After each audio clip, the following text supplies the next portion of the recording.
Camille, Lucie Lucas, est une flic chevronnée. Son père, Jean-Hugues Anglade, est en prison, sa patronne n'est pas sympa avec elle et en plus, elle a embouti sa voiture dans une borne incendie.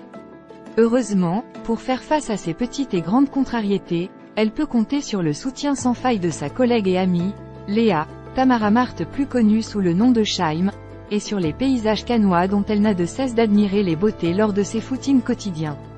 Voici ce que révèlent les premières minutes de Cannes Police Criminelle, la nouvelle série de TF1 à découvrir ce soir en prime time.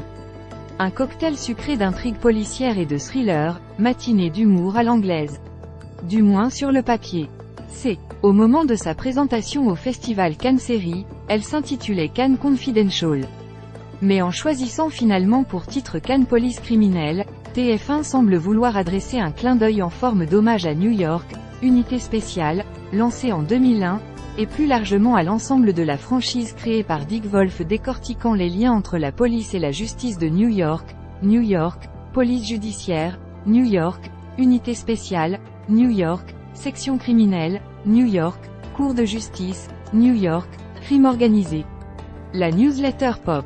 Tous les troisièmes mercredis de chaque mois à midi. Recevez le meilleur de la pop culture. Merci. Votre inscription a bien été prise en compte avec l'adresse email. Pour découvrir toutes nos autres newsletters, rendez-vous ici, Mon compte. En vous inscrivant, vous acceptez les conditions générales d'utilisation et notre politique de confidentialité. Mais ouf, le risque de confusion est totalement balayé après la seule scène pré-générique du premier épisode, une course-poursuite à moto nocturne, sur la croisette, plus flat que Furious, se terminant par une lutte au corps à corps entre les deux pilotes, jusqu'à ce que l'une des deux silhouettes passe les menottes à l'autre, et ôte son casque pour laisser s'échapper une longue chevelure brune. Et une première réplique, didactique à défaut d'être choc, « Je suis de la police ». De Clem à Cam. Ici, donc, pas de Mariska Hargitay, mais Lucie Lucas, qui après avoir tenu 13 saisons le premier rôle de la série Clem, fleuron des années 2010 de TF1, se retrouve dans la peau de Cam, un flic badass, tendance passive-agressive, qui n'a pas peur de jouer des points pour se faire comprendre. Pour l'accompagner dans ses enquêtes, TF1 lui a adjoint Tamara Marthe qui, elle aussi a fait ses premiers pas de comédienne dans une autre série de la chaîne, Profilage. Un troisième personnage vient jouer les troubles faits sous les traits de l'excellent Jamie Bamber, Battlestar Galactica, dans le rôle d'un playboy mi-escroc, mi-bienfaiteur, maniant, à l'excès, charme et ironie, pour parvenir à ses fins.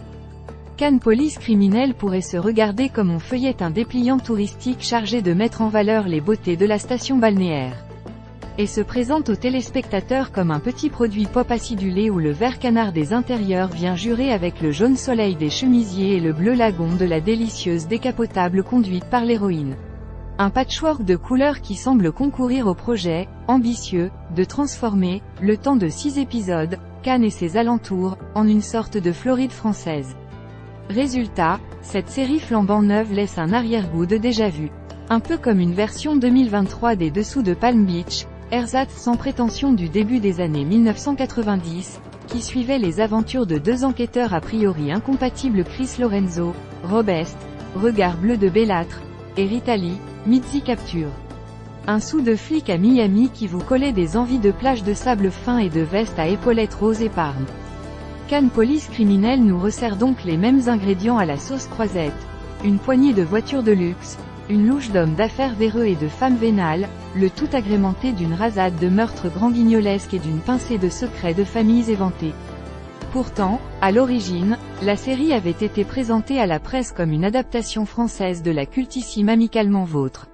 Mais n'ayant pu en obtenir les droits, seul l'élégant générique de début rappelle vaguement l'univers de Danny Wilde et Brett Sinclair. La production a finalement misé sur un duo de femmes flics accompagnées d'une espèce de dandy dont les motivations tardent à se faire claires. Un trio charmant, mais vite bancal qui peine à convaincre. Les drôles de dames à Palm Beach. En réalité, au vu des premiers épisodes, on craint, hélas, que la direction artistique ait prévalu sur la qualité du scénario, tellement les intrigues sentent le réchauffer, faisant passer drôles de dames pour Twin Peaks. Cannes ne parvient pas, à elle seule, à sauver de la noyade une série portée par une Lucie Lucas dont les airs renfrognés et les répliques gratuitement agressives finissent par agacer, sans jamais parvenir à séduire. La faute peut être à un doublage un tantinet approximatif, puisque cette coproduction entre les États-Unis, le Royaume-Uni et la France a d'abord été tournée dans la langue de Shakespeare pour séduire nos amis anglo-saxons, elle a déjà été diffusée aux États-Unis sur la chaîne AMC. TF1, qui depuis quelques années, a su donner un coup de fouet à la création française, semble ici opérer une petite embardée en marche arrière vers les années 1990. Reste à savoir si le public français sera conquis par le charme de cette nostalgie bon marché.